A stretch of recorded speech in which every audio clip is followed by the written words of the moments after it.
You're listening to a Canadian Movie Crew production. No Holds Barred is still the story of a world champion wrestler, Rip, taking on the monstrous Zeus.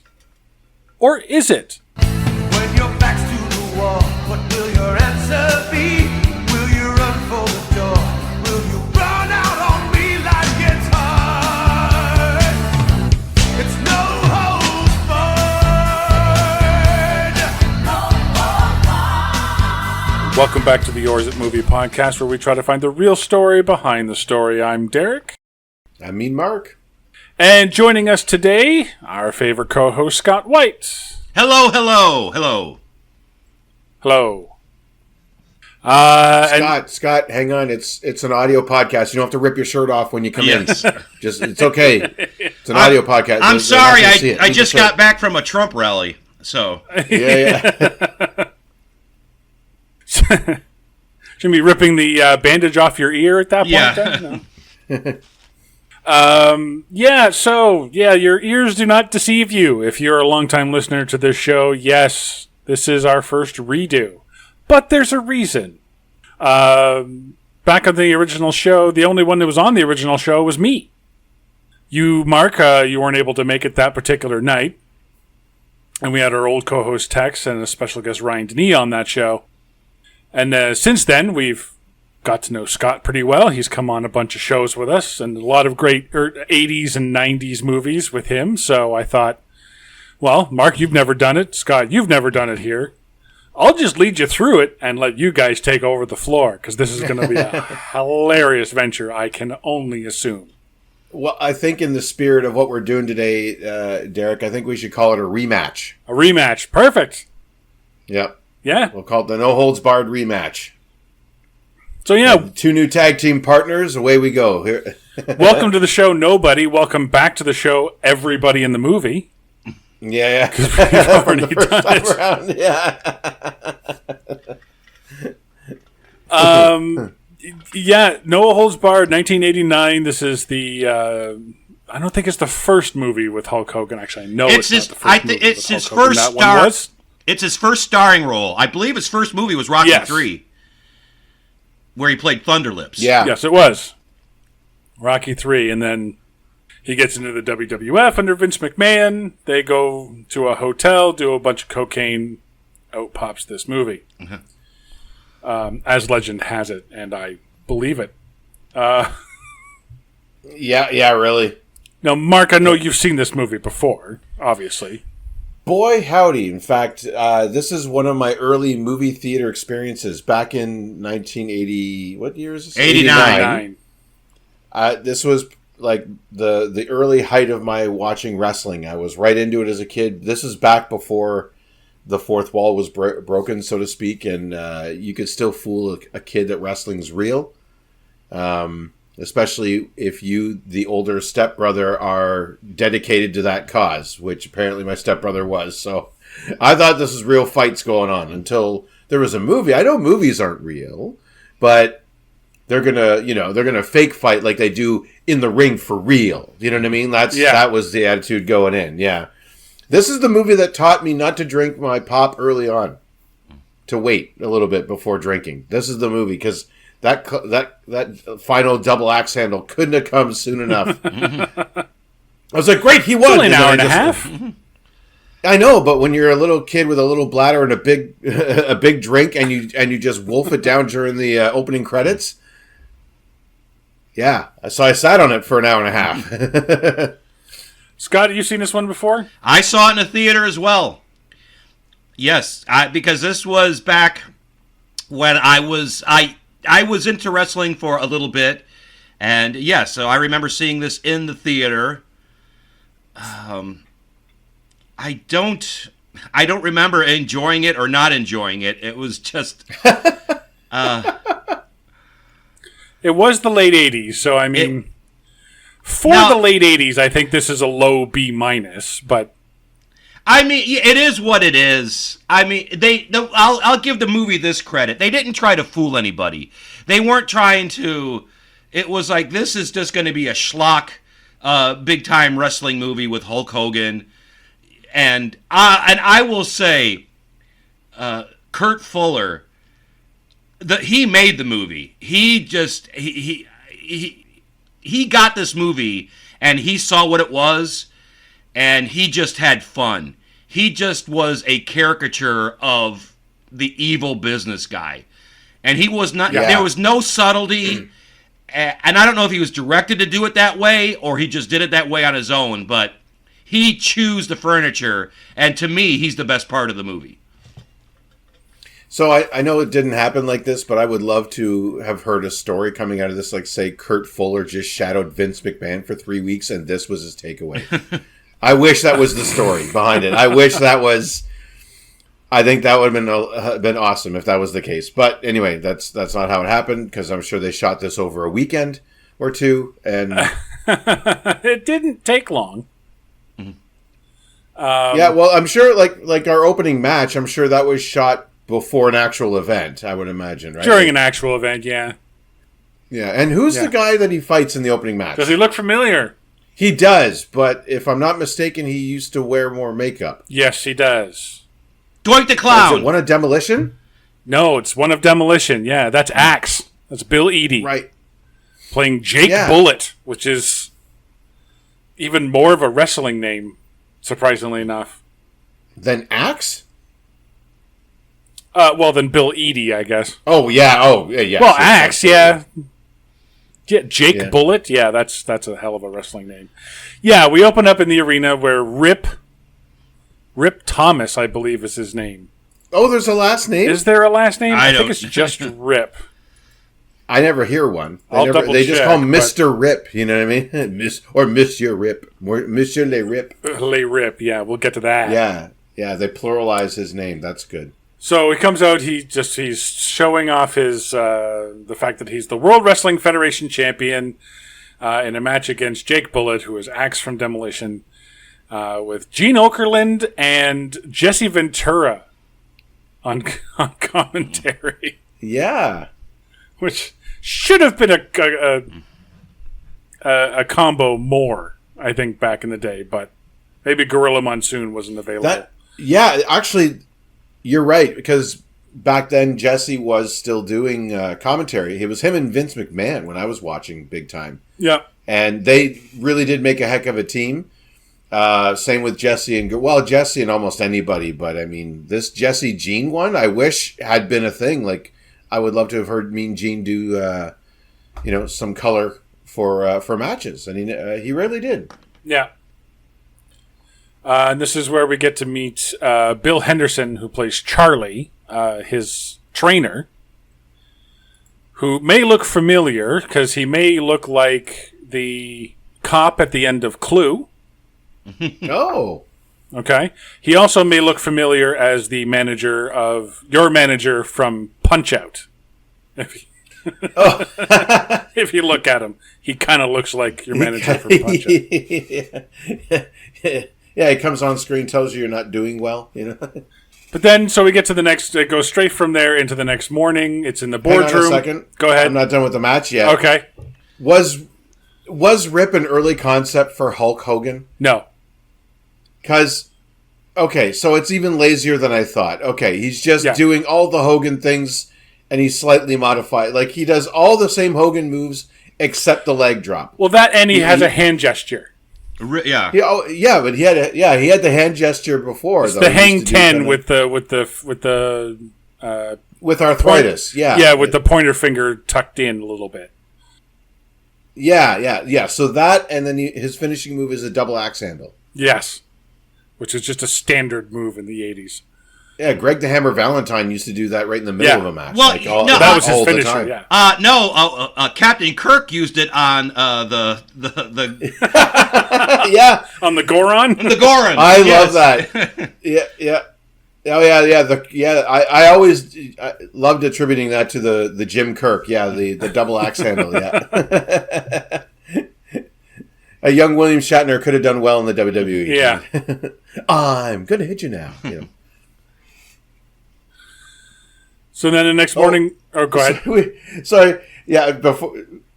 go from the ring to this office of execs watching on a really shitty TV, like the worst viewing room I've ever seen, because they were like way back at the back, and then the screen's really small, and like, you know what I mean, like back to the ring, back to the execs, and then it's like, you get me something good in the morning, back to the ring, back to the next morning. Yeah. Like, we just left these people, and now we're, you know what I mean, like, Yeah. we just have to show some time passed, I guess. So This is where, is it Kurt Fuller? Yeah. Yeah. Kurt Fuller is the head of the WTN, or the World Television Network. kind of surprised that Great naming. A lot of thought went into surprised that one. wasn't taken for real, to be fair. Like, This kind of sounds something that should have been in the Bill Murray's Scrooged movie. Yeah.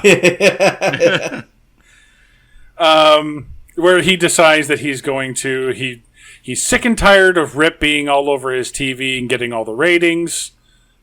One night a week, and this is pissing him off. For that 1 hour that Rip is on TV, he's pissed off. oh, to the point where he goes to some pretty extreme lengths to solve that. Yeah. Some insanely extreme lengths. So he wants ideas from his board trustees.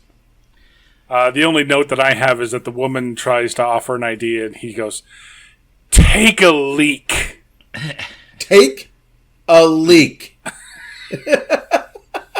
Look, I was 8 when this movie came out. You guys want to explain to me what this fucking saying means? I think it's just. I think that's something you. It would. It was horribly offensive. It was. It's usually something a guy would say to another guy. Not that I would ever say that. I think it was just supposed to be offensive, like you're telling a woman to go take a leak. So, but I've never heard that as an insult, or as a way to have somebody leave the room. You know, go take a leak. Really.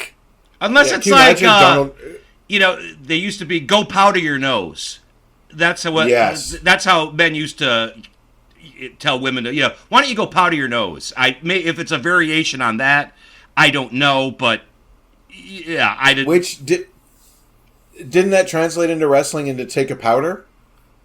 Would be to take a break, right? Yes, and I know. no. Yeah, I know that's a term, take a powder. But Yeah, so I believe it's derived from that dismissive "go powder your nose." The men are talking, you know what I mean, like that kind of. But that's the thing. This one, I gotta admit, not as insulting as I thought it could have been. Like, take a leak. I mean, you could say that to anybody, right? It's not like, well, I could think of worse things he could have said. Let's put it that way. That would be maybe women specific, right? Well, Which in the '80s, unfortunately, would have been, you know, a bit more potentially prominent. You got to figure, though, this is Hulk Hogan and Vince McMahon writing this movie. Yeah. So I'm like, is this what Vince McMahon thinks tough talk in the boardroom is? Did he actually do this in the boardroom? Like, did he actually say this? Hey, JR, you're getting way out of line. Go take a leak. Take a leak. Yeah, exactly. Yeah. But also remember, this movie is PG and it was marketed towards kids, so he couldn't have. That's what I'm thinking. Yeah, he couldn't have been too extreme with his language at that point. Yeah. Which he probably wrote the first time was the more offensive one. Then he's like, shit, we need we need it to be PG-13. So. And I love it too. The night before, he goes, "Tomorrow, boardroom, talk to me." Okay, they're all right there. They're there right now. Talk to you. He's in a meeting calling the next meeting. But we also get David Paymer in a supporting role as one of his You'll know him from toadies. just about every TV show ever. Yeah.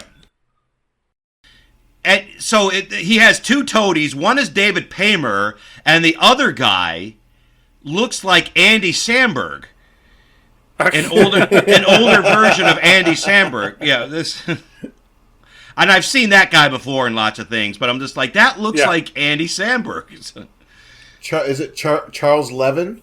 I don't know his name. I believe so. That's the actor's name, yeah. Or Ordve? Orville. Ordve and Unger, according to IMDb. Yeah. are the character names. I guess they figure out the only way to fix their television problems is to have Rip come over. Yes. And join their network. So, was he implying that basically I will just start my own wrestling federation around you? Because he doesn't have one. He doesn't have any professional wrestling, right? He just kind of says, I just want him on my network. I think he's just going to bring Rip over and then put a camera on him for an hour. And that'll get us ready. Well, but here's the thing. Yeah, how was the match last night? Here's the thing that they've established. Rip's word is his bond. Yes. So he's made a commitment to this other television network. And when he says this movie was it was a vanity project for Hulk Hogan, but it was also to portray him as this holier than thou person, which is kind of funny now after you find out all the stuff that's come out about him. But yeah, he works for charities. He only cares about his. He only cares about his charities. He treats his fans with respect. His word is his bond. He has like zero. He's an unflawed hero in this movie because he has no character flaws. No. Yeah, if you're looking for a character arc, you won't find one. It's just the tough guy who finds his resolve when he's down it's and the out. tough guy with the heart of gold that never gives up on his values, no matter what happens to him. Yeah. So Hulk Hogan sorry, is brought. So I'm just going to say Hulk Hogan is brought to WTN headquarters, and this is where he has his first meeting with Brel. And Brel ends up insulting him, calling him now I'm quoting, a jock ass. Yeah, never heard that Never one. heard that one around before either. No. Before or after this movie, it did not. I do like it. I have to say, Yeah, for like a meathead and like a one of those meatheads in the gym, yeah. jock ass. I kind of like it, but yeah, it works. It works. it's not good. They make a big deal about this old chair having belonged to Louis the 14th. Yes. And I must say, Louis the 14th, in the age that he lived in, if he saw someone like Rip sitting in his chair, he wouldn't have been impressed. He would have been terrified. So He would have just been, what is this monster sitting in my chair and how do I slay it? Like, well, here's the thing. Like you said, Hulk Hogan and Vince McMahon wrote this movie. It's set up that this chair is old, this chair is valuable, and it's set up like Kurt Fuller's like, I hope this big jock ass doesn't break it. And Hulk Hogan sits down and it creaks. So it's all set up for this chair to break one way or another. And it never happens. yeah. Because No. at the end of the meeting, like you said, he insults Hulk Hogan. What's the thing you do at that point? You break the chair that has been set up that is supposed to be broken in this scene. That's the logical way to go in this movie, but it doesn't go that way. Yeah. Yeah. Yeah, it's kind of a Chekhov's gun situation. Like, they set the chair up to be a gag and they never pull the Right. trigger. Yeah, that's crazy. And he does the $1 Million Man thing, and he's like, he stuffs the blank check in Brel's mouth and says, I won't be here when this clears. It's like, well, it's blank, so I still it wouldn't kinda- anyway. I gotta admit, I still kind of like that line. It is thought kind of that was badass, but I thought it was kind of funny. Just I'm not going to wait around for you to take a shit. You know, like Now, if this movie was rated R, what he could have done is look like he's filling it out, and then it just said "fuck you" on it, and then shove it down his throat. yeah. yeah. Pay to fuck Yeah. you. Yeah. He should have wrote on it, take a leak, Yes. shove it in his mouth. And Yeah. Go ahead. so this evil network employs goons, by the way, many goons. Many goons. And they already have A-Team style bulletproof limousine like enclosures and stuff like this. Yeah, This limo like should have been chased by the A-Team van. You know what I mean? Okay, but so Rip. Sorry. He totally disrespects the head of the network, shoves a check into his mouth, says, "I won't be here when this clears," and then gets back in the limo they sent for him. Maybe you don't trust his shit anymore. But this is what I'm talking about. This is extreme. Like, sign the deal or we will murder you in a garage? Yeah, what was the end game at that point? Just to have 4 guys beat the crap out of him? And for what? Like, like he just... Okay, I'll sign. Don't send Phil and the guys again. You know what I mean? Those 4 very much smaller men than me are terrifying me. You know what I mean? Like, I get car sick. Don't do it. Don't do it. Okay. And his kicks are so hard that he can send the driver off his course while driving. Yeah. He's kicking the side of the limo. And, of course, that is so much out of control that he hits the gas because he just speeds up. Yeah. This limo just keeps going fast. Like, instead of slowing down or pulling over, nope, we're just going to... maybe speeding up will help, Yeah. Yeah. And he drives through everything. Like, it's the worst... I've never seen, until this movie, I've never seen a car chase of one. It's got all the accoutrement of a car chase, but no one's chasing him. Right. No. Like, you should have had at least the other goon should have been in a car behind them, It's following him to the garage. It's just like GTA. You're just trying to get to the paint shop. Yeah, I guess. When your car's about to catch on fire. Yeah. And then, of course, this is where we get to one of the most famous scenes in this Oh, movie. yeah. The Dookie scene. The what's that smell? Yep. The obviously overdubbed and ADR'd scene, by the way. I don't know if you noticed that. I didn't notice that, no. Oh. On both of them. So do you think they originally said shit? Or... No, I just think it was... Maybe they didn't have the greatest sound thing at the end. Because it really doesn't sound like it's coming from inside a garage. That's true. That would have been echoey as fuck. Snarl. What's that smell? Almost sounds like Vince McMahon, Yeah, Hogan's doing his best, McMahon. Yeah. And shouldn't that end in a bunch of arrests? Like, shouldn't that have been... It should. Okay, so Mark just ruined it, but my or is it was going to be, where the fuck are the police? That was going to be my or is it, because we have kidnapping, we have battery, we have attempted murder, we have extortion.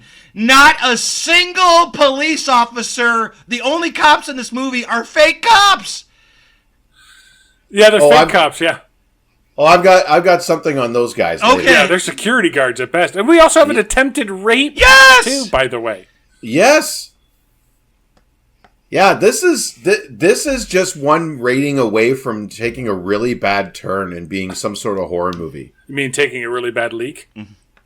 Yeah. Just whipping that dead horse, sorry. Yeah. He's already dead.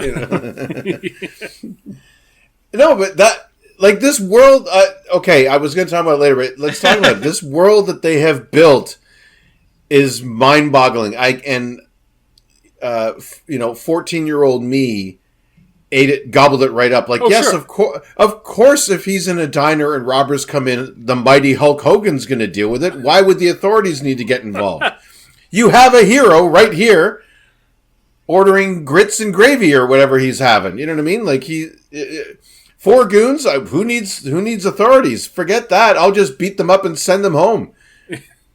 Like they did something wrong in class. Now go tell your parents you were a bad limo driver and you dookied your pants. Well, I mean, literally, when you literally scare someone so bad they shit their pants, do you need cops? Well, I'm just saying, like, there should have been someone knocking on WTN's door and being like, so we heard you kidnapped the most famous guy on television.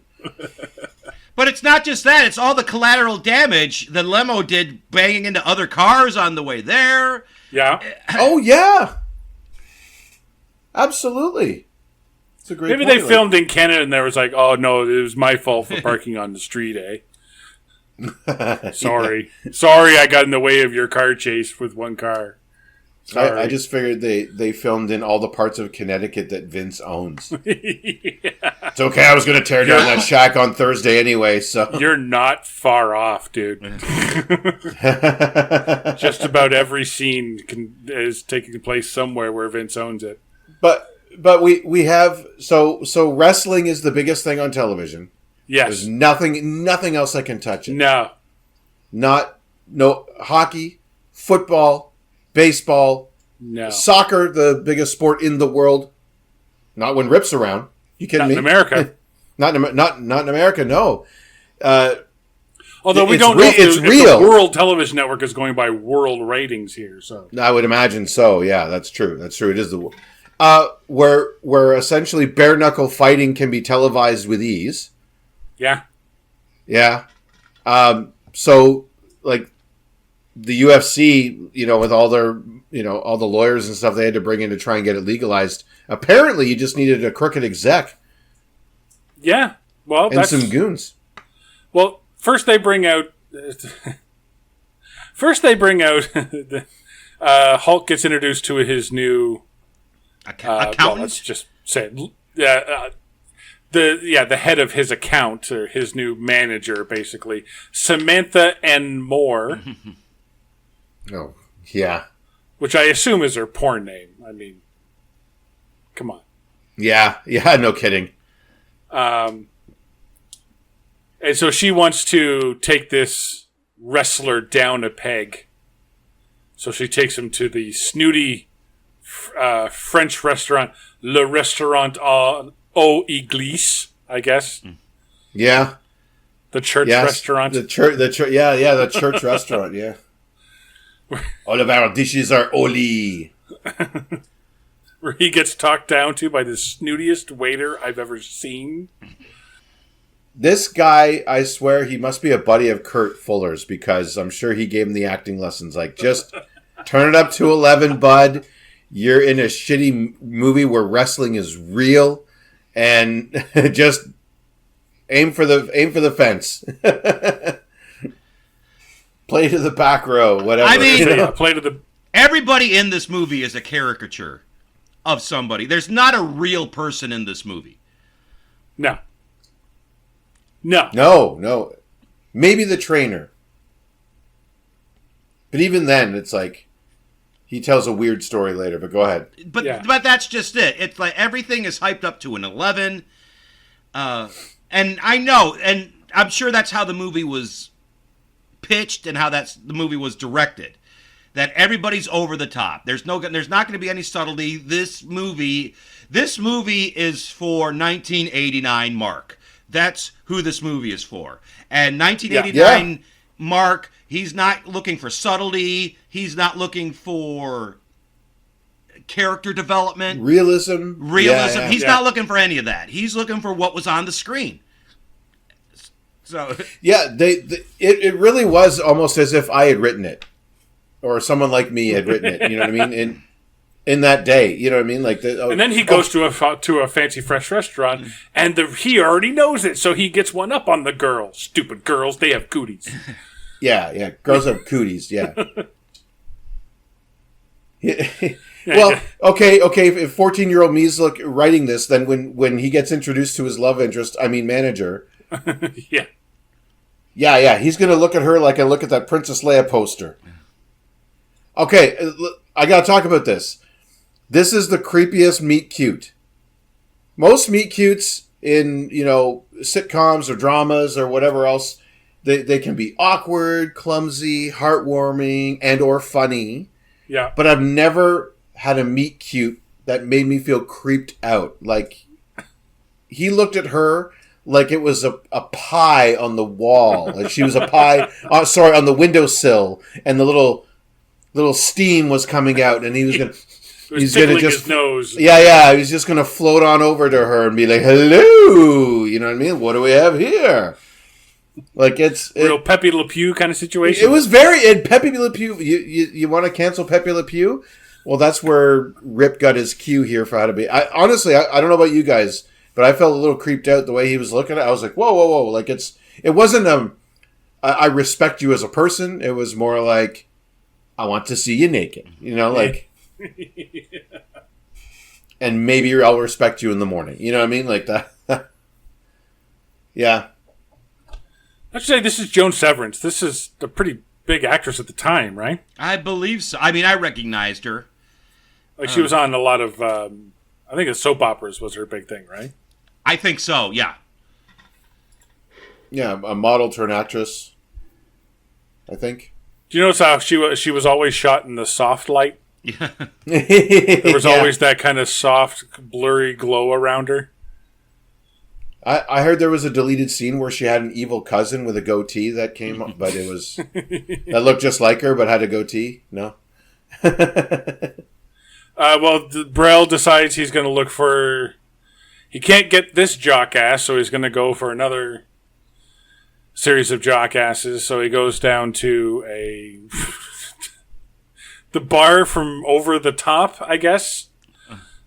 You mean Roadhouse? Roadhouse combined, and there's a fake wrestling ring. There's a makeshift Home Depot wrestling ring with tires in the corners, and they're just these Home big Depot. ass guys. I don't think so. I sorry, don't think Beaver it's that Lumber. No, I don't even think it's that fancy. This is scrapyard shit. This is this is stuff I'd find at work. Like all and he the old sees tires. these guys basically beating the shit out of him, and this is where he gets the idea for the wonderfully named Battle of the Tough Guys. This is going to be his answer to wrestling. Like Mark said, it's kind of bare knuckle fighting, I guess. But here's the thing: why not call it No Holds Barred, like the name of the movie? That would have been the thing to do instead of the Battle of the Tough Guys. For the song. Yeah. Yeah, you're right. Yeah, I never thought of that before. Yeah, why wouldn't you just call the contest No Holds Barred? Yes, that's it. You said the name of the movie. Yes. It's the name of the movie, and it's the rules, right? No, like the referee, and they say it later. The referee only just decides the winner. Like, basically, he's a human towel. Yeah, that gets thrown in the ring. Which, as a concept, I kind of like. To be fair, but if these guys want to go and beat the shit out of each other, but I do like that they're still clotheslining. You know, they're still doing. Yeah. So he offers up $100,000 to the winner of the Battle of the Tough Guys tournament. And on that night, in walks Zeus, played by Tiny Lister. Tiny Lister, who most people know from Friday. Yep. And who Mark knows from Dark Knight. Yeah. He was the con who threw the blow-up device out the window in the That's ferry right. scene. And he comes in and basically wins the competition by a mile. And he says his name is Zeus. Yeah. And once again, first, no face grabs the waitress too, by the way. What's that? I'm sorry. Face grabs the waitress and just shoves her off into a thing of peanuts. Yeah. But once again, no, like it's just terror guy comes in. No, he should have had a history with Hulk Hogan. He should have had a history with Rip. That like maybe the reason he went from his past. The reason he went to jail had something to do with Rip. You know, he needed it was just like, the trainer's like, I used to train this guy, but I couldn't control him. We needed to have something between him and Rip. And what if Zeus killed his old trainer? in some they do sort of say that ringside incident or something, right? Like, The trainer said that he was trying to train him to be a wrestler, and he was too wild and couldn't be controlled, and killed the kid in the ring after the match. right. How about? Oh, that was supposed to be my match. I was supposed to wrestle him that night, but I got sick. I couldn't make it, so they put this other guy in, and he got killed. Something like Right, that. Yeah. right. So Hulk Hogan has a little. There is some sort of history. He has this sort of, guilt that he shouldn't have, but he does because somebody lost their life because of this guy, and it should have been him in the ring, and something happened. So. Yeah. Yeah, they could have made that a lot deeper for sure. And the way the manager or the trainer puts it says, I wrestled him way back. Now Tiny is 36 years old when this comes out, so he worked with him way back. I don't know when. He murdered a guy and got sent up the river for a long time. So does that mean he killed the guy when he was 16, 17? You know what I mean? Was he 18 and Maybe 10 fresh years. I would say early 20s. That's probably what. Yeah. Yeah, and then he's just been doing push-ups in jail Yeah. for 10 years, and yeah. Now, but just to put this in perspective, Derek, you're about 6'3", right? Yes. I'm 6'4". Kurt Fuller is 6'5".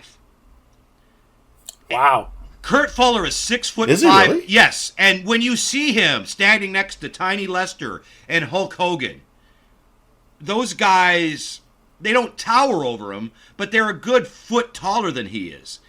And to me, that was just,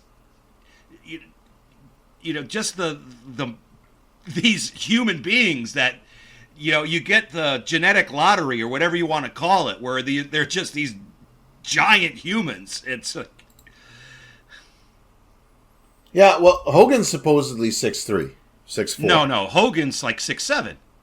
In IMDb, they got him at 6'3". I don't think that's That may right. be currently. That may be currently. He was like 6'5" back in the day. Okay, and I know Lester was like 6'11". That's what they had him marked as. Really? Yeah. I don't think it was that big. I know he's he's big. Now- 6'5". Allegedly. Maybe someone was standing on a Maybe apple box or something. But I know Kurt Fuller's 6'5". But he slouches a bit. Oh, no, Like when he's okay. in the scenes, he's leaning in, right, to talk to him. So I think he is trying to make sure he's not eye to eye with these guys, that they are...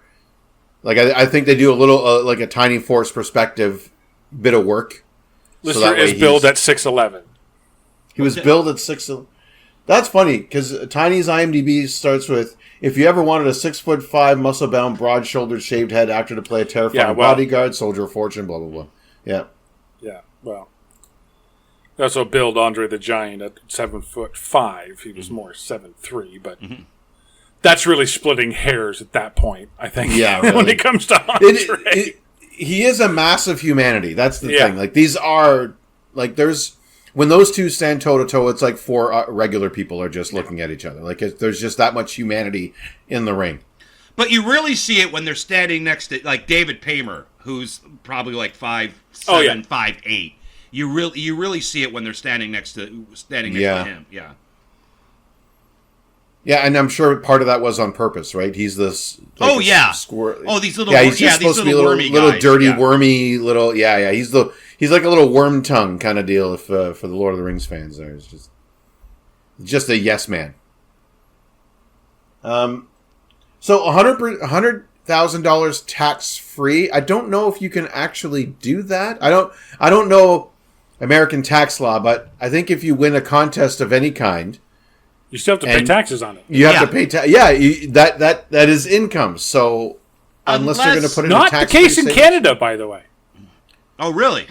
Our lotto winnings are tax free. Oh. Okay, but I just don't think that would translate to if Now- I won a tough guy contest. Like Now, that's, I don't know maybe if that's what a he's really- saying is that he'll pay the tax on it. Now, yes. Maybe, And also yeah. in America, you don't have to pay tax on a gift. So if it was a Yes. gift to him, He was somehow, gifted $100,000. he's Yeah. gifted $100,000. Maybe that's it. So, here's a gift certificate to Walmart in the amount of $100,000. It's the late 80s. Toys R Us. Come on. Toys R Us. Yeah. I love and what I love that they're about to have the new show, so they do a press conference instead of, I don't know, a television commercial on your television network for a television show that's coming up on television. Well, they're doing it that night.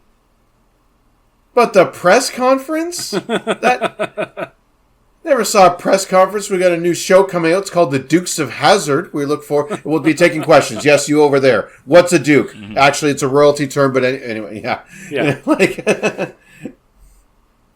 what's that? A question I can't answer? Let me just point you over here to Daisy. Yeah, yeah. She'll be in the show. Yeah.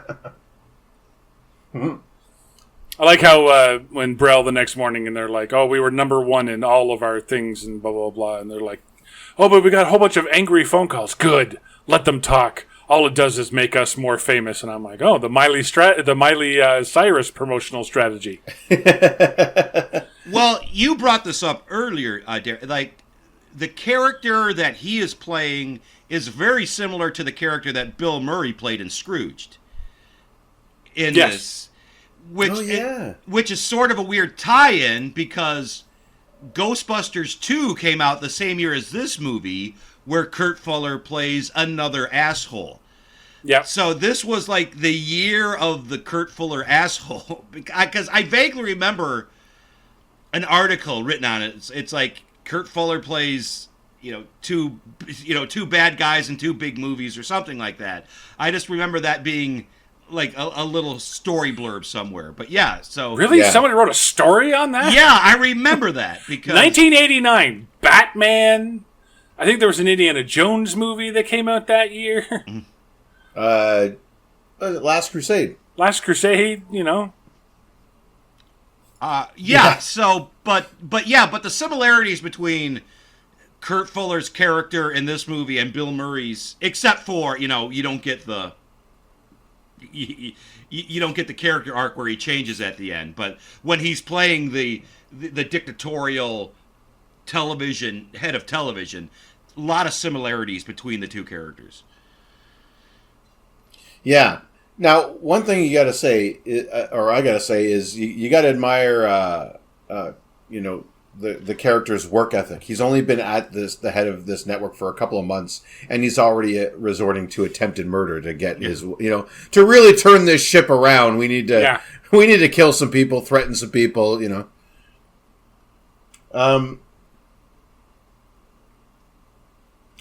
the music in this. So they obviously spent all their money on Hulk Hogan and Tiny Lister and Kurt Fuller. Oh, they didn't spend any money on Tiny Lister. No, that's true. This was like the start of his career, wasn't it? Yeah. And I think, didn't they get him in the door basically with the promise of an ongoing contract? Because there was crossovers. I'd watch, I'd see a trailer for the movie, during Saturday night's main event, and then Zeus would come out and threaten Hulk Hogan for a bit and then leave. Because they had a big match afterwards, after the movie releases, right? So, but the music, oh my god, like, you swear that there was some sort of service there where they're like, I'd like to order generic car chase number 3. I need generic hick bar number 7. I need some ominous. What do you got? I'm thinking something in a generic number 9 for ominous. Oh, and queue up a generic will they, won't they for lady. We got a hotel thing coming up. So if we could just kind of get that ready. Appreciate it. Thank you. Yeah.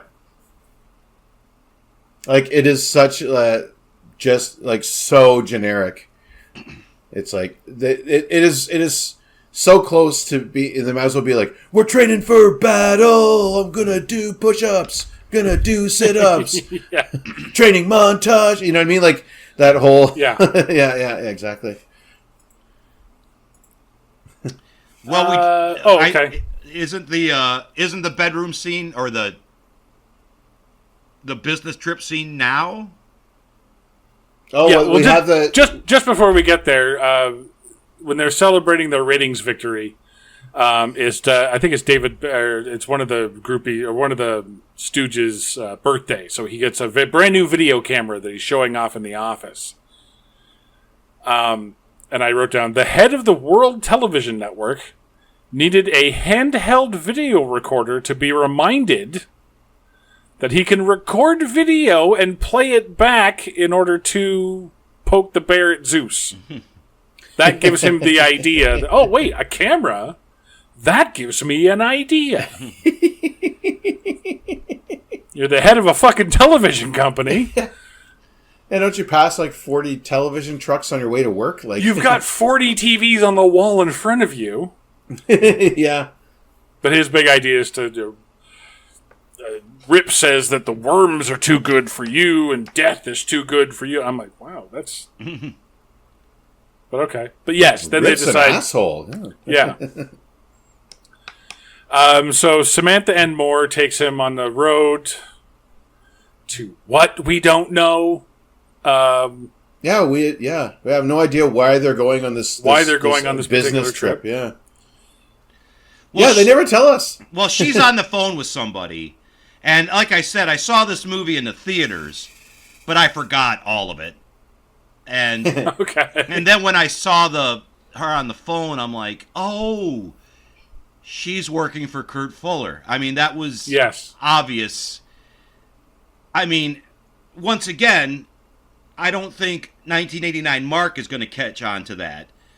But 14-year-old Mark is like, oh, is she calling her mom? Yeah. Like, but anybody else is like, oh, she's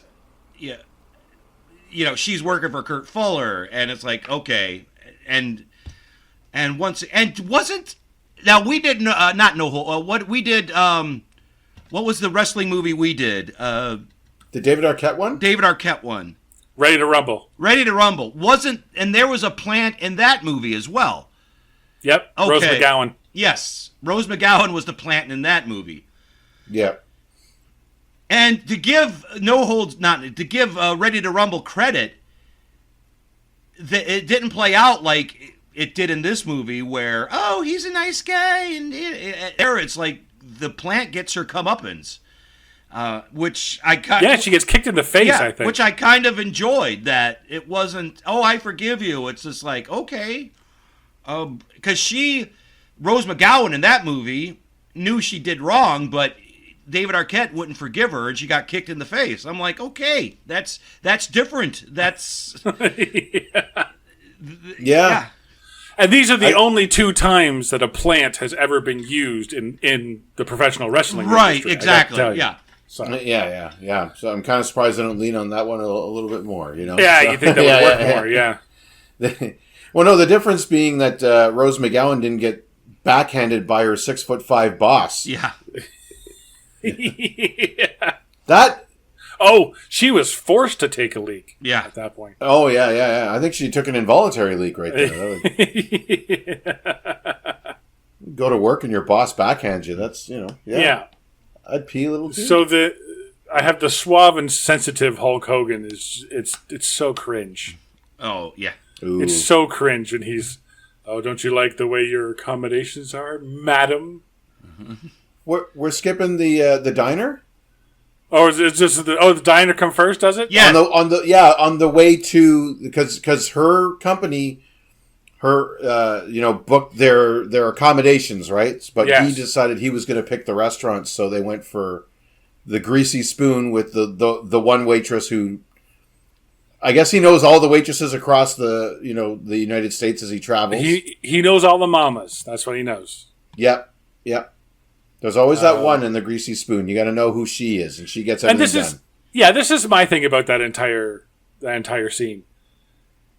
Let's say the robbery had gone through. Hulk doesn't do anything. They get all the money in the till. How much do you think they would get? Not enough to cover the damage on the... Thank you! Not enough to cover the damage. The damage, the food that was wasted, all the meals they're going to have to cover, the plates and the glasses that are all broken now. The furniture that needs to be fixed, any of that, or replaced. Yeah, absolutely. The property damage, the medical bills that they're going to have to go toll out, the lawsuits that are going to follow because this is America and everyone sues over everything. There's a hole in the roof from a gunshot. Yeah. Depending on their roof, like they might have to close when it rains until they get it fixed. You know, they got to reach. Yeah, absolutely. Thanks. He would have been. He would have been better. I don't care if you are fam. Yeah. He would have been better off to sit down, let them do their thing, report everything to the police. Oh wait, there aren't any. Anyway, chase them down later, I guess, after they left. Then he could go do the do one his car superhero chase thing. yourself. Yeah. The one car. Yep, exactly. And then maybe have like a one-day charity drive, and she'd be fixed right up. Yeah. She'd have more money, right? If he went and did an appearance at that restaurant, like a formal appearance, and all the wrestling guys come down and have dinner at her place, she's back. Well, she's whole. Yeah. She's doing better than ever. What would probably happen is that if that did happen in real life, Rip would probably have paid for the damages. I'm sure that would have happened, but you are absolutely right. The $12 they would have gotten out of the till would not have. Well, yeah, the biggest celebrity in the world just walked in, but he hasn't paid yet. Yeah. Guys, timing. Yes. Yeah. You wait till after he's paid and left, because he would have left a healthy tip too. And he's left. And he's not there to kick your ass. Yeah, you don't have the big gorilla to start a food fight and solve everything. Yeah. I wonder if she was counting like every time he threw a pie. There's $5. There's $5. There's $5. There's $5. He throws so many pies.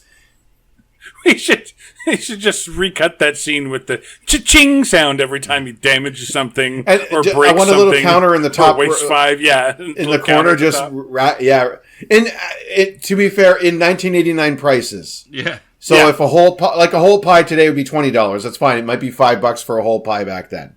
Yeah, that's fine. So that's what I'm saying. $5. It's too bad this was in 1977, where 2 hamburgers and an iced tea is $1.50. Yes. But anyway. Yeah, go see our Smokey and the Bandit review for that one. Yeah. I'm not talking to you guys about that. I'm still. Oh no. No. I've picked a punishment for you too for that. So we're going to do Smokey and the Bandit 3. Oh no. 3? Yes. There's a 3? Yep. I knew there was a 2. Oh, now we have to almost have to do 2. Yeah. Shut up, Mark. Shut up. Stop talking. Stop talking now. I'll see myself out. Yeah, thank you. Jesus, Murphy. So we get to the hotel room scene where he puts up a blanket on wrestler's tape, which holds. So it's really actually on the one nail in the wall holding up the mirror that the wrestling tape is wrapped around. That's what's holding it all up. Okay. On that side, yeah. But wrestling tape's not that strong, so. No, it's not supposed to be. It's made to be flexible. Yeah. And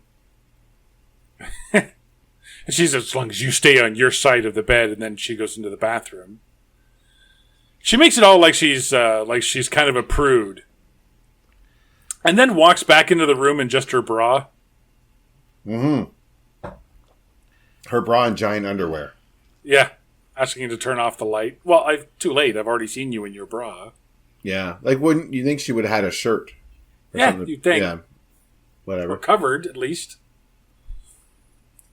So then they decide to go to bed until they found... She thinks that he's jerking off. Which I didn't get when I was a kid, when I was 8 years old watching this movie. Even 14-year-old me was confused. I'm like, why is he jumping up and down on the bed like that? And was his feet supposed to be his butt? I didn't get that gag then. Not sure I get it now. Because they zoom in on it like it's supposed to be a gag, like you're supposed to be laughing at that particular moment. Like if it was a woman, you would think it was boobs or something? Or? Yeah. Yeah, it's just the way his heels are together. I guess it just it didn't look right. No, it was weird. But anyway, he's doing push-ups, and that's the thing. So he gets up, and he flops down on the bed. And it breaks. She rolls on top of him, and he's like, "What about staying on your side of the bed?" And I'm like, "Well, the bed broke because your 300-pound ass flopped on it, you asshole." Yeah, you jock ass. Yeah. Like, okay. He says to her, "Don't wait up for me." I was like, "You're waking her up, you gorilla!" Like, what, Yeah. like, she was trying not to wait up for you actively. That line, that whole scene. Like, honestly, if I could, the one thing I might have changed about my viewing experience, that might have been my bathroom break. That would have maybe given me the relief I needed to make it through the rest of the movie. It's such a weird scene. It doesn't add anything.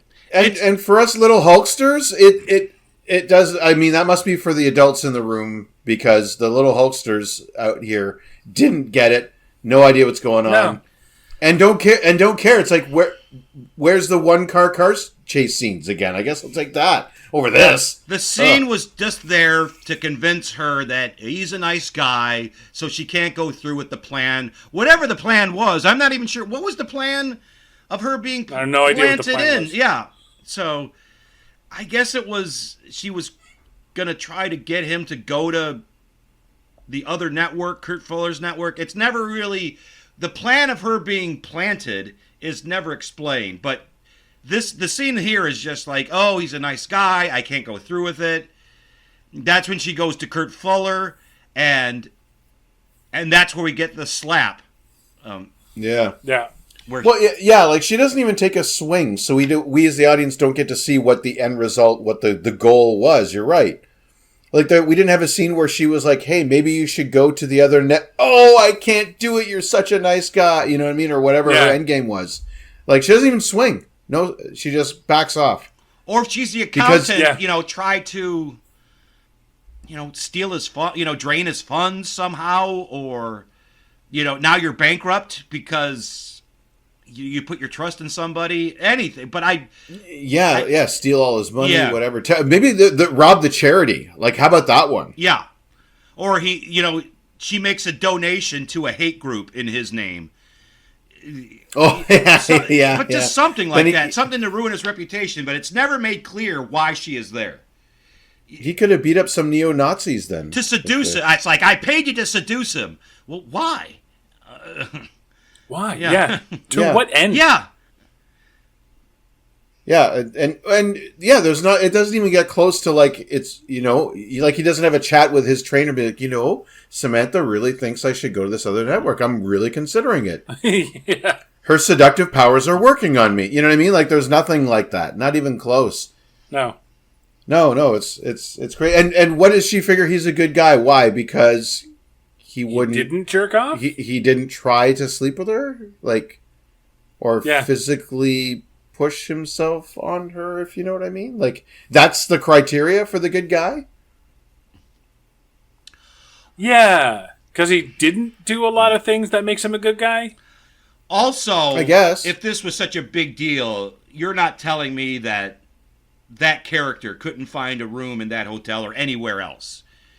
It's like, it's booked. You're telling me a person that famous and that rich couldn't find another place to stay.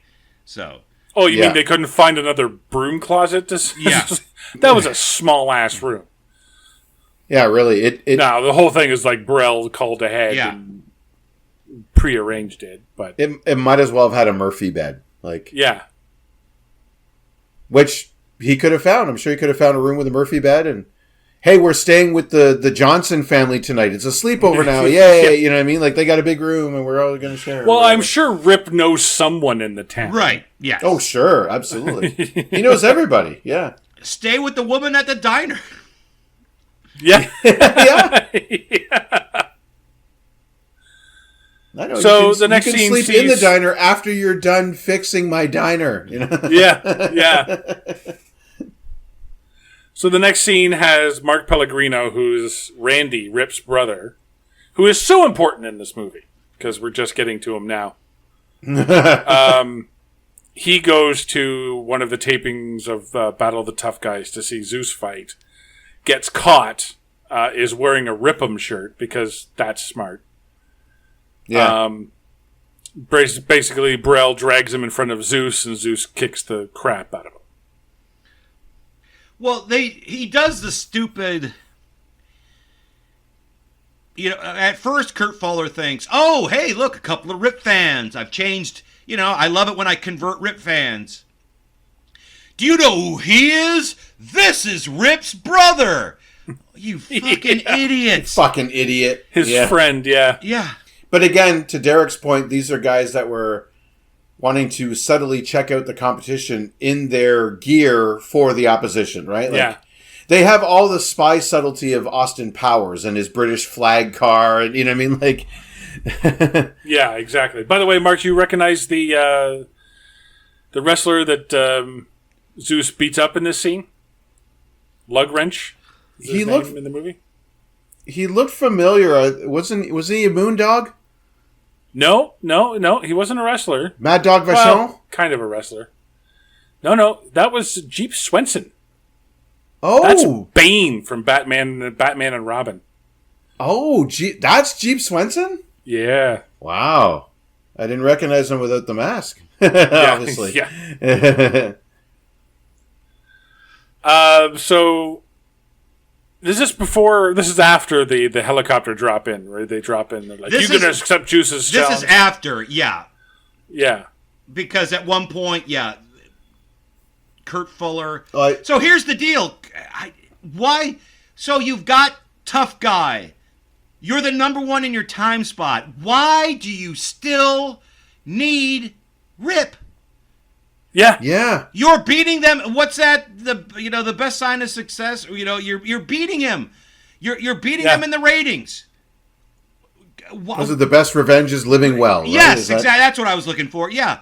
So, but he is obsessed with him for some reason, and we don't even have that. Why is he obsessed with him? It can't be because of the ratings, because you have the ratings now. Once again, if they had some sort of history, why is he obsessed with him? But there's not. It's just like you said. This was written by a 16-year-old. There's no motivation for any of these characters. Things just have to happen to have the movie happen. That's it. Yeah. There's no motivation. There's no character arcs. There's nothing. It's an and then movie, and then this happens, Yes. and then this happens, and then this happens. Oh yeah. I dare say 16 might be a bit generous because Yeah. I think again I'll throw 14-year-old me under the bus. I got to write a hotel scene because apparently mommies and daddies do push-ups in hotels. That's why. Yeah. That's what they said they're doing when I heard them that one time. They were doing push-ups, so Yeah. that's why Hogan's doing push-ups, right? Because a 14-year-old wrote the hotel scene. So did Mr. Terry Bollea ever do any Greco-Roman wrestling? What do you think? This movie this movie presumes that Rip did because now he's coaching Greco-Roman wrestling, like Yeah, wow. for kids, right? Like He's coaching 7-year-old Greco-Roman wrestling, yeah, I know, but he's which never, is basically agreed upon tumbling. Basically. So I want to talk about the cops now. Okay. Sorry, the security guards, the goons, if you will. Okay. So it's like, what, week 3, I think, this Jeep Swenson fight?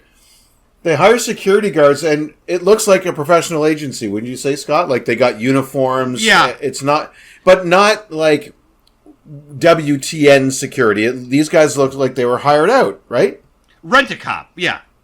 So do you think that company, that security company, had like a team meeting at the top of the day? It's like, okay, Johnson, let's see here. You got the First National Bank today. That should be easy for Wednesday. Jenkins, you've got the Pink concert tonight. That's good. You're going to be in concert. Oh, and get me an autograph if you can. Big fan. Phillips and Weaver, you're working with the TV station tonight. It's at a steel mill. I know, a little odd, but just some light... Just some light gooning, rough up and illegally detain some kids. And as a bonus, if they like you, you'll get to see the big fight this weekend. Again, maybe some more light gooning, detaining a woman illegally, probably foot chase, fight a senior citizen, just boilerplate stuff. But all right, guys, have a Standard good stuff that we contract for. we contract for. Yep. All right, have a good day out there, guys. Stay safe and keep gooning. And bring your orthotics. Yeah. Because the security guards from, supposedly some security agency they're just in on the gooning. Like, they roughing up the kids. They're holding them, basically prisoner until Zeus can beat the shit out of them at this steel mill. Pretty much. And then again, they're put in charge of watching a kid. Is it the same too? I think it's the same too. Yeah, they must have Very liked well their could work be. with the kids, so they got to see the big fight on the weekend. That's Phillips and Weaver. That's what I've just given them names. Yeah. So let's get Hogan is Zeus is training. He's punching through cinder blocks. Yep. Which a man of that stature, I could believe. Sure, Vince. Meanwhile, Hogan isn't training. He's helping his brother try to re-walk again. He goes for his Oscar moment. He's like, "Please, little brother." I'm like, "Oh, that's a good try." But the brother wakes up and he agrees to fight Zeus. So they go down to the arena, i.e., television studio, Yeah. and everyone dresses up. Yeah. Yeah, they're all in tuxes. Why? I don't know. I mean, All of Rip's fights that we've seen before have been in arenas, arenas with wrestling fans. All of Zeus's fights have been in dive bars, Steel mills. What about this fight makes it black tie? I don't. Yeah. I don't know if it's the crowning achievement or whatever, but yes. Now, I've seen this in other action movies done better. The whole idea would be that it's upper crust. It's an illegal fight, usually, in the movie. It's an illegal fighting ring. So the upper crust of society will indulge their darker side, pay a hefty sum Oh yeah, I've to be seen admitted. that before.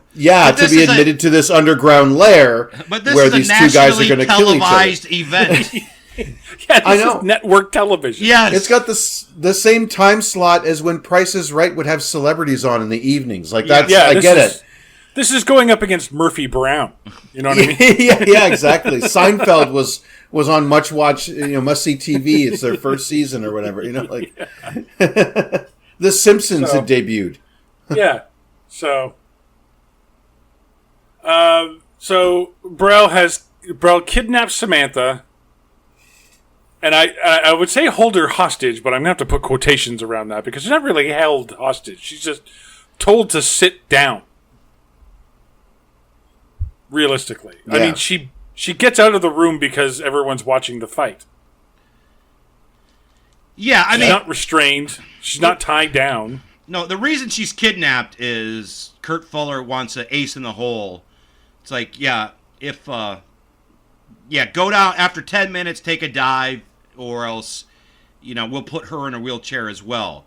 So once again, a simple call to the police. Yeah, really. Like Rip doesn't even have to do it. The manager could do it. Hi. Hello, police. My girlfriend's been kidnapped. I know exactly where she's at. Could we take care of this?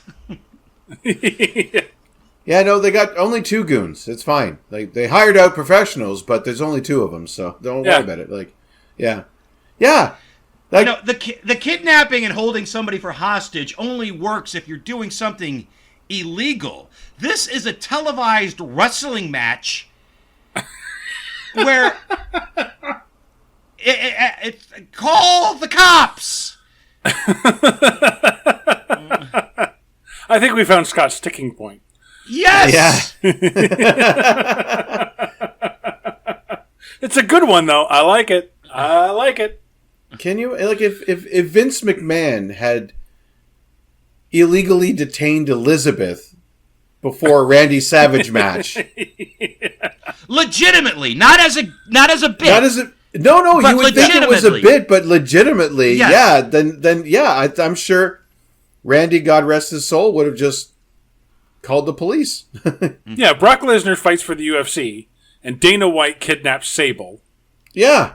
brings her to his office, and says, "Brock, you have to take a dive." Yeah. Like all of your opponents have done for you. But anyway, you have to take a dive. We kidnapped their loved ones before. Now Yeah. we're kidnapping yours. Yeah. Yeah. We kidnapped GSPs for you, so. Yeah. Yes. You didn't really think you could beat him straight up, did you? No. Anyway. I got a question for you. So Randy, his buddy, and his buddy's girlfriend in the pink dress show up. Yeah, who's she, by the way? I think that's Randy's girlfriend. Okay, why? Is it Randy's girlfriend or Randy's No, buddy's girlfriend? I think it's the buddy's girlfriend, wasn't it? Okay, Yeah. Randy's buddy. I don't know. I mean, she has no lines and no impact on this movie whatsoever. Well, and in this Why is she scene- even in the movie? Why is the friend in this movie? That's what well, he's got to tell Zeus that he's Randy's Rip's brother, but still. and get tossed around a bit? Yeah. I get tossed around a bit. He's fine. He's perfectly not a scratch on Oh, yeah. him. His buddy's hospitalized. He's not there in any of that, by the way. No. He's not there for his buddy's recovery. Sorry, go ahead. But when they show up at the for the fight, you think that okay, maybe Randy's buddy's girlfriend is going to be the caretaker. Randy's in a wheelchair, he can't walk, whatever. No, he gets passed off. Randy gets assigned some Cyndi Lauper looking lady, all dressed up like girls want to have fun, and now she's going to take care of him. Who's this now? Ring girl. Yeah. Who's the other? And then she gets them all seated, and then she just leaves. I'm all of a sudden because I've seen it before. Because I watched it also for the podcast I wasn't on, so I'm not watching the main stuff. I'm now watching. What are these women up to? Because she just passes him off and like thanks, and then just goes off with the boyfriend or whatever. And now this lady is in charge of parking Randy, making sure he's good, and then leaves. It's not like it's Randy's girlfriend or anything like that. He just got assigned a lady to help him get to his seat, and that's it. At this black tie I event. see this girl is. It's so... It just caught me this time. Like, just... I never noticed before. Oh, and this guy ugly cries, doesn't he? Randy? Oh, yeah. So what's happening is... So Hulk Hogan's in the ring with Zeus, and he's getting the crap beat out of him because of the kidnapping. And that, like, and his brother is ugly crying. Come on, Rip! but the brother knows what's going on. Yeah. So he knows what Rip is doing. Now, maybe he's crying because his brother's getting the crap beat out of him. I can understand that. But he's like, come on, Rip. Well, Rip sort of, his hands are tied here because there's no police. Yeah. Stay down. All right. Sorry, go ahead. Well, like Derek said, she eventually escapes because of everybody's ineptness. Yeah, she's, incompetence, like you said, yeah. Yeah, she's not locked into a separate... She's just there, and she slips out of the room. Yeah. Like, it's not even like, in those... In shitty movies where they tie her to the chair, and then she just lifts the ropes. Yeah. But it looks like she's struggling, but she just lifts the ropes. She's not even tied down. No. And she just goes, okay, I can go. And of course, she has to get to the elevator. She hits the button 1,700 times, which does nothing. Elevators in movies do not work like elevators in real life. Elevators in real life, any little thing gets between those doors, they open back up. Yeah. So the fact that he grabbed the elevator door, it would have opened right back up. So yes, so elevators in movies do not work like in real life. If elevators did, a lot of people would be dead in elevators right now. Yeah. Yeah, that's true. Yeah. They only take as long as the scene requires. Mm-hmm. Yes. So if your character needs to make a quick exit, ding, ding, and they're gone. Elevators have a wonderful sense of dramatic tension. Yes. Dramatic timing. Also, you can hotbox a fart. Yeah. Oh, you can do that in real life too. Yeah, that's one of the elevator Speaking really from works in real experience, life. yeah, yeah. So Rip finds out that she's been saved, so he starts fighting back. He fights Zeus up to the catwalk, I guess, where Brel is hiding behind the glass. It's actually a shittily designed studio. Yeah. So Brel is in in the control room, and while this is happening, he's ripping computers. He's ripping stuff out of the walls because he's just gone so insane. Yeah, and because Rip starts winning. Yes. And he rips this exposed electrical wire. Okay. That's going to come... That will actually come into play later. But yeah. But don't you think that he's kind of hurting his own thing? Like he's basically stopping the feed? Well, That's he's destroying his own property. Yeah. I think that's the point. He doesn't want to televise that his champion is losing. Okay. So kill the feed. Well, he obviously doesn't know how, and so he goes berserk trying to figure it out. That's the way I read the scene. Okay. Am I wrong, Scott? I read the scene that he just went nuts. That's the way I read it. Okay. I just read it that he lost it completely. Because it really doesn't matter. It's who wins because it's a ratings bonanza anyway. Yeah. That's true. Like, So Tiny loses. Big deal. Yeah. You play off of that. My take is he just lost it. He's just so obsessed with destroying Rip for no apparent reason that he just lost it. And yeah. So that's what I took from it. okay. I want him destroyed, apparently. Yes. For no reason.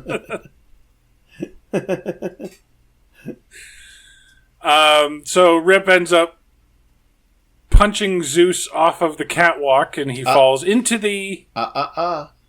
Double axe handling. Sorry, double axe handling. Sorry.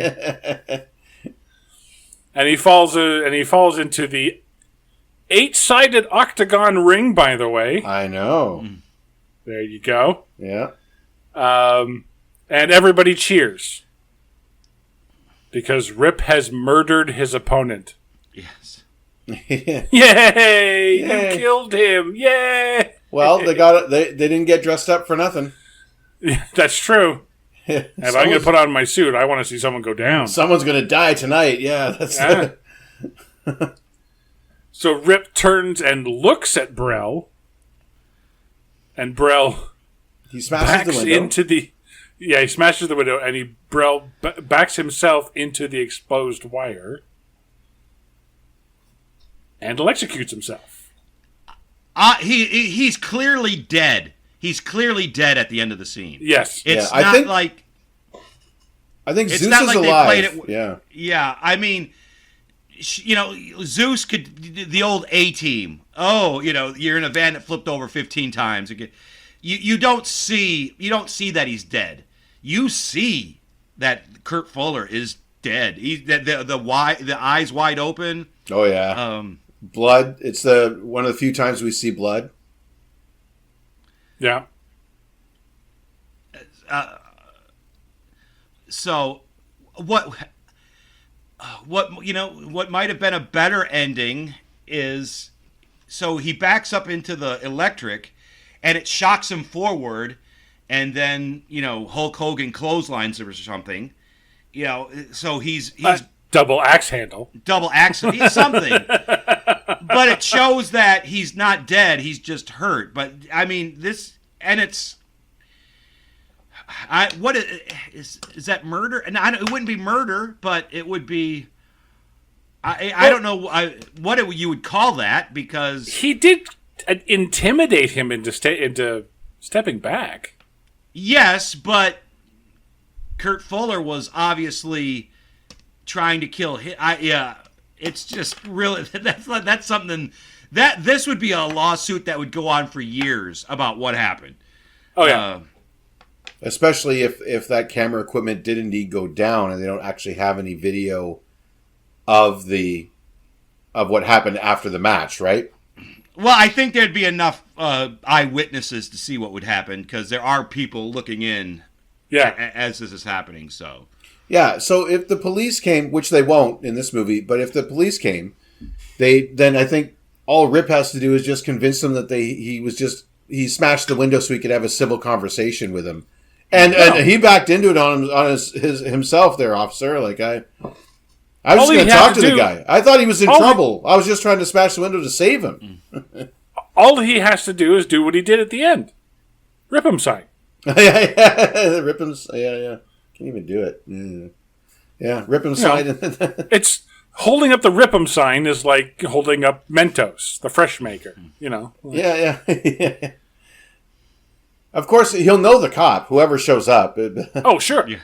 Captain Smith, hey, how you doing? How's tricks? Yeah. What's it going on here? Oh, just some light attempted murder, a little bit of kidnapping. Nothing we couldn't handle. How's Randy doing? Wouldn't it have been more satisfying if the movie ended with Kurt Fuller being taken away in a cop car in handcuffs? Yeah. You may have got, this ain't over, jockass. Yeah. That would have been a much more satisfying ending than this right here. Especially for your PG-13 with a 14-year-old watching. You know what I mean? Like, yeah. This isn't over, Rip, and then Rip 'em sign. Yeah. Yes. Yep. Yeah, exactly. Well, yeah, you don't need to kill anybody in this. Like that's like it's too light. It's too light for that. Like it's the 80s. Yeah, they're doing jerk off jokes in the hotel room. Why does it have to end with murder? Like this is post Gremlins. Yeah. So, is it post Gremlins 2? I think is the question, where Hulk Hogan makes the makes the cameo in Gremlins. Makes the 2, cameo in Gremlins 2. Just a few things on this movie. I actually did not see this movie in theaters. I was in a bowling tournament because I was cool, and had to go down to Brampton, Ontario because, again, cool. But my dad took my brother to see No Holds Barred, and I was insanely jealous, even though I won that tournament. Actually, so we know who's still jealous. We know who the real wrestling fan in that family was then. Yeah, really. Yeah.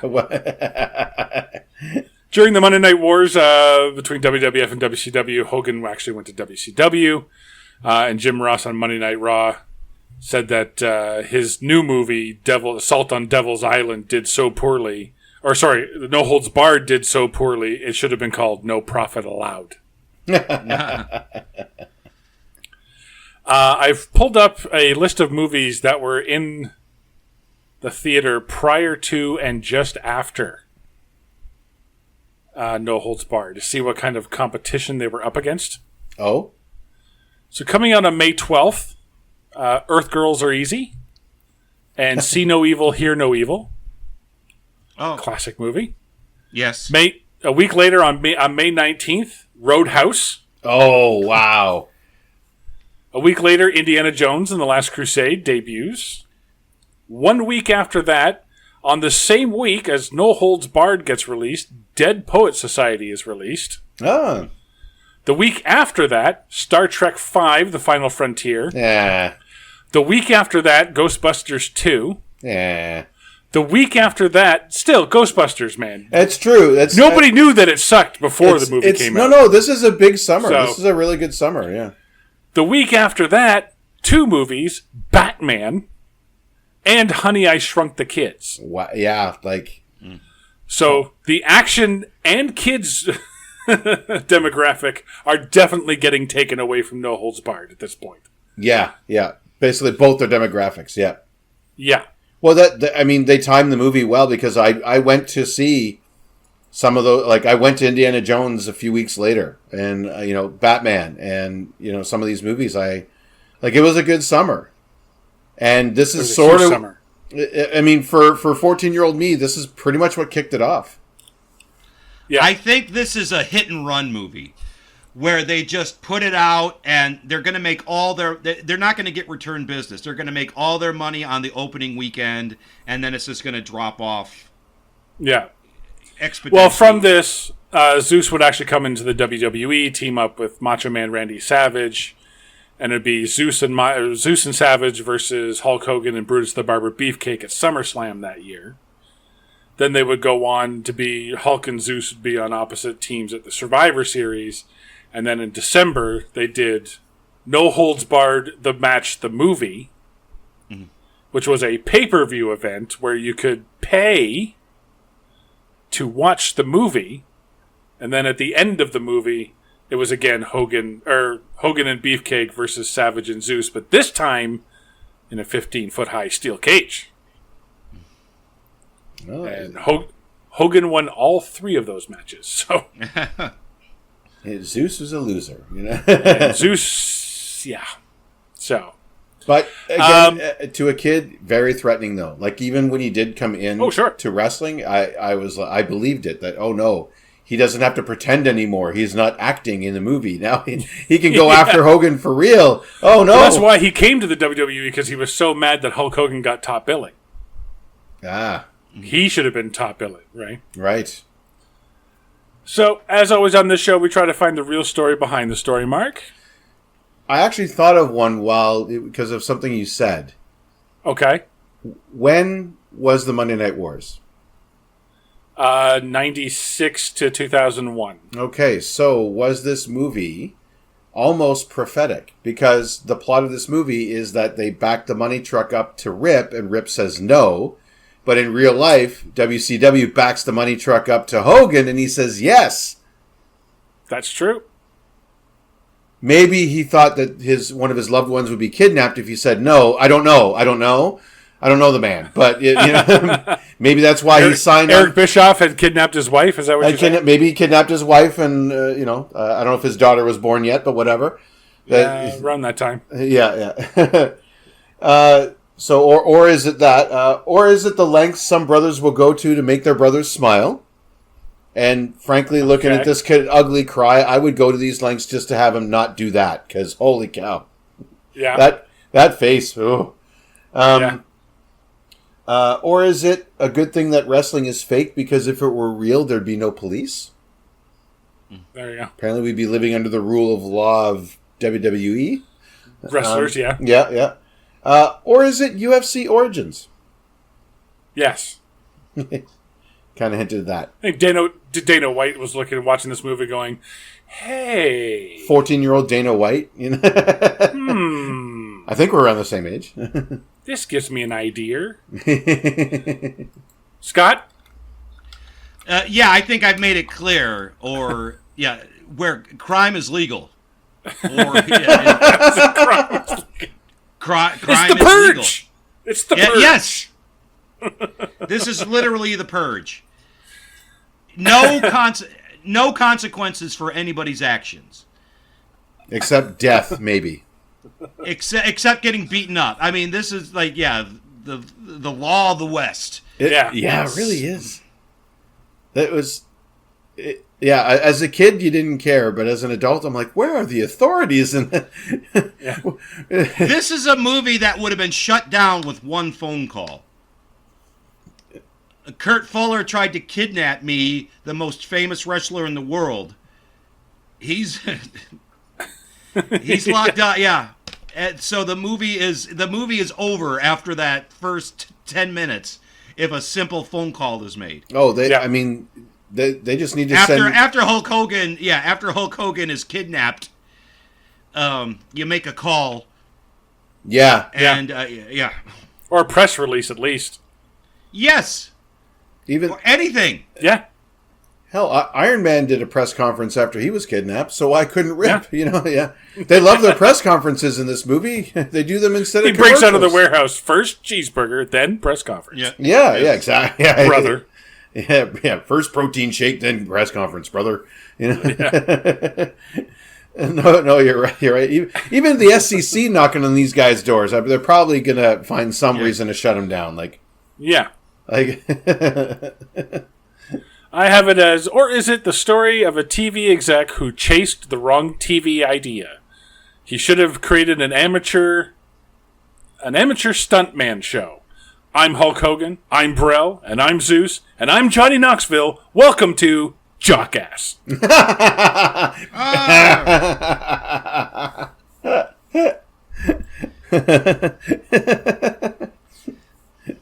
Today on Jockass, we're going to shade the letter Z into Zeus's head. You know? Yes. Using a butter knife. Yeah. While riding a bull for some reason. My name is Brell, and I'm going to run full tilt into this wall of electronics and see if I can survive.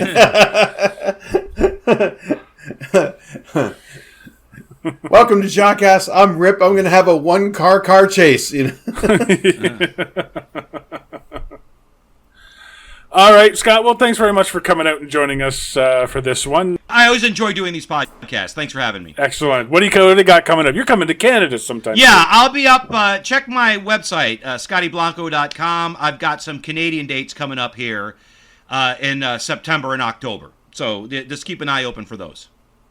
Perfect. And we are planning to do an in-person recording, Scott. Thank you in advance for that. And we will have a special guest to join us when you are in Ottawa. So, well, we're planning on it. Let's see if we're it happens. planning on it. We're not sure she knows about it yet. But, she knows about it, but we'll see if we can actually... Whether she follows through, that's going to be the one. Well, if she doesn't, she could take a leak. All right. I was going to say, we don't have to send a crooked limo to get her. I think she will actually go of her own accord, so that's good, you know. And apparently we're going to be doing Smoking the Bandit 3, so... Oh, you got to now. Stay tuned for Smoking the Bandit. Is that Burt Reynolds?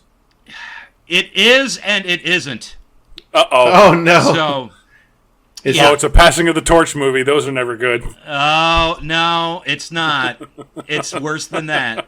Is it no. some guy named Bart Reynolds? And is he like the voice of the car? Is that like a Knight Rider type thing? I'm not gonna give anything away, but it's bad. And metal to the pedal, eh? Yeah. It's very, very... It's technically a Burt Reynolds movie, but barely. And after you watch it, you'll know why. You have to say technically. You have to say technically. He said technically and barely in the same sentence. And that both applies to that movie. It's barely technically a Burt Reynolds movie. It's barely technically a Burt Reynolds movie. Okay, well then I'm going to look to barely technically watch it, I think. All right. All right, well, that's going to about do it for No Holds Barred. I'm Derek. Mark. I'm Scott. Join us next time. We'll take a look at the love story of a rich baker and a poor baker falling in love on the world's biggest ship. Leonardo DiCaprio and Kate Winslet star in Titanic.